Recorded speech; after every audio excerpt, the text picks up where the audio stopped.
जय भीम साथियों।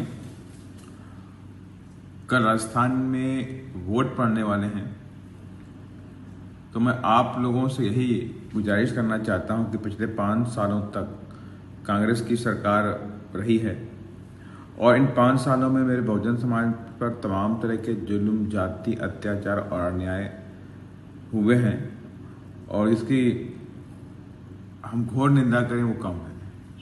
और पूरे देश के आंकड़ों में देखा जाए तो राजस्थान दलितों पर अत्याचारों पर जुल्म और जाति के मामले में नंबर 1 रहा।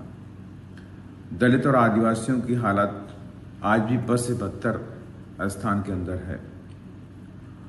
और चूंकि आप सभी लोगों को पता है कि राजस्थान में जब कांग्रेस की सरकार बनी, लोगों की उम्मीद थी कि वहाँ पर दलितों और आदिवासियों पर तमाम तरह की सहूलियतें होंगी, उन पर जुल्म, जाति, अत्याचार नहीं होंगे, लेकिन ऐसा कुछ भी नहीं हुआ।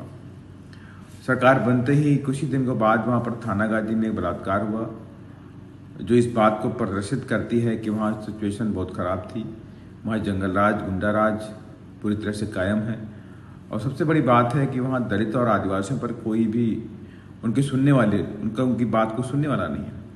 उसके बाद ही घटना घटती है। आप सबको पता होगा, जितेंद्र मेघवाल जो युवा था, अच्छे कपड़े पहनता था, मूछ रखता था, इस बात पर उसकी हत्या कर दी गई। विनोद मेघवाल, शंकर मेघवाल, कार्तिक भील, ये तमाम ऐसे युवा हैं जिन्होंने गुलामी के खिलाफ बुगिल बजाया और गुलामी की प्रथा के सामने खड़े हुए, उनकी भी हत्या कर दी गई।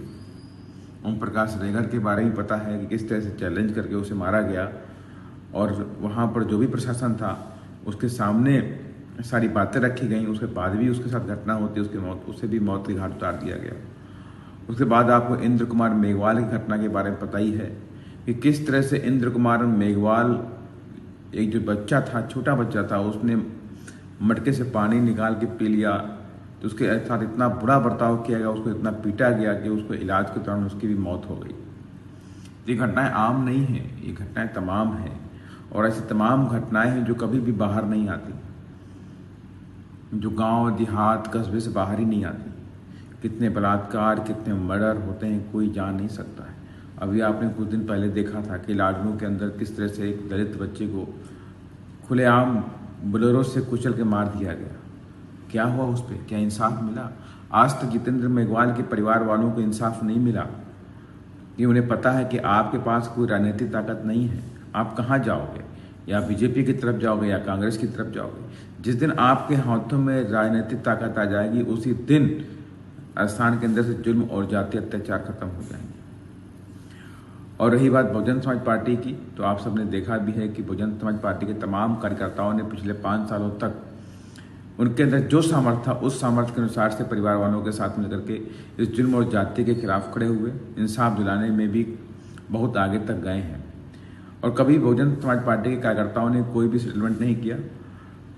तमाम और भी दल हैं जो दोनों पार्टियों के साथ मिलकर सेटलमेंट करती हैं, पैसे ले दे करके वारा नारा करती हैं, लेकिन बहुजन समाज पार्टी इंसाफ की लड़ाई लड़ती है। इंसाफ मिलना चाहिए, इसके लिए आगे बढ़ती है। और इसके लिए बहुजन समाज पार्टी के सांसदगणों ने सदन के दोनों सदनों के अंदर पूरे देश के सामने राजस्थान की सच्चाई को रखने का भी काम किया है और पूरी दुनिया इसको देखी भी है।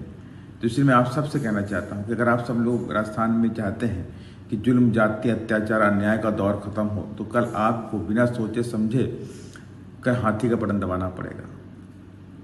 और ये भी मैं आपसे कहना चाहता हूँ, तमाम तरह की पार्टियां हैं जो आपको तरह तरह के प्रलोभन देंगे, साम, दाम, दंड, भेद सब इस्तेमाल करेंगे। प्रलोभन भी दी जाएंगे कि आपके लिए हम तमाम तरह की योजनाएं लेकर आ रहे हैं, फ्री बीस लेकर के आ रहे हैं, सिलेंडर को फ्री करेंगे, शिक्षा फ्री करेंगे, OPS लाएंगे, तमाम तरह के आपसे वादे किए जाएंगे।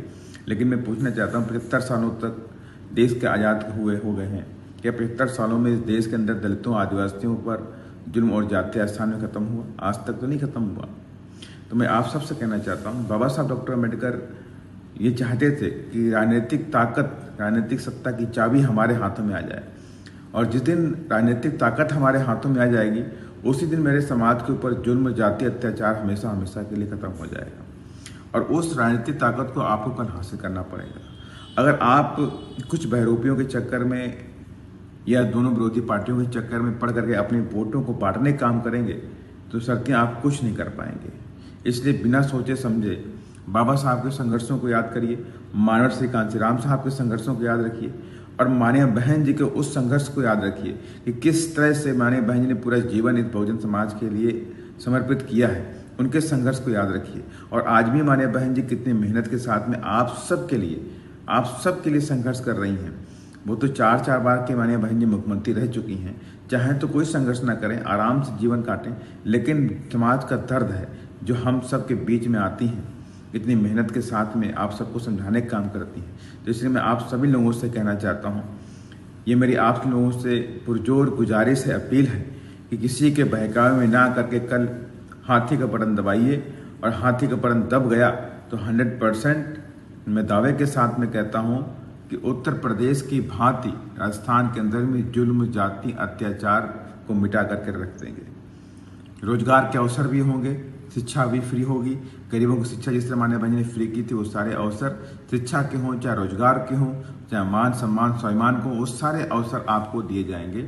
यही मेरा आप लोगों से अंत में यही कहना है कि किसी के बहकावे में नहीं आना है, कल फिर से पूरी ताकत के साथ में हाथी के सामने वाले बटन को दबाना है और यही हमारे महापुरुषों की, यही हम सब की चाहत भी है कि राजस्थान में बहुजन समाज के लोग अपने पैरों पर खड़े होकर के तमाम तरह के जुर्म, जाति, अत्याचार का अंत करें।